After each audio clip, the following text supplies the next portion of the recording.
এটা মার্চ মাসের শশা গাছ। সেই তখন থেকেই কিন্তু আমি শশা পেয়ে আসছি। দুটো শশা গাছ যেমন বর্ষাতে মারাও গেছে, দেখো একদম গোড়ার থেকে শশা, একদম গোড়া থেকে শশা এই গাছগুলো থেকে পেয়ে আসছি। এইভাবে শশা হতে কোনোদিন দেখেছো? দেখো কিভাবে শশা হচ্ছে থোকায় থোকায়, কত সুন্দরভাবে শশা কিন্তু আমি এখানে গোটা বর্ষাময় পেয়ে এলাম। এখানে আরেকটা গাছ আছে, এখানেও কিন্তু শশা হচ্ছে।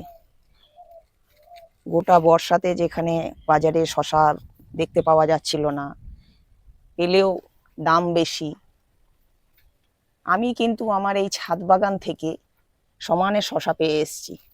প্রচুর পরিমাণে শশা, মানে কন্টিনিউয়াস 2-1 দিন বাদে বাদেই আমাকে শশা পাড়তে হয়েছে। কিছু না কিছু শশা এই গাছে আমাকে ফলেই গেছে। আজ এই শশাটা পেরে নেব, এই যে পেরে নিলাম। এইবার যে দুটো শশা আছে এগুলো কিন্তু সুন্দরভাবে বড় হবে। দেখো কত সুন্দরভাবে শশা ছাদ বাগান থেকে পাওয়া যায়। এখানে আমি আবার এই নতুন দুটো গাছ লাগিয়ে দিয়েছি বীজ থেকে, এরা এইবার বড় হয়ে উঠবে।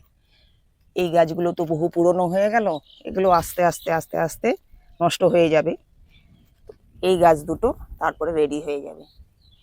এত সুন্দরভাবে ছাদ বাগানে শশা পাওয়া যায়, যে ফ্রেশ পেরে নিয়ে গেলাম, এগুলো খাওয়া হবে।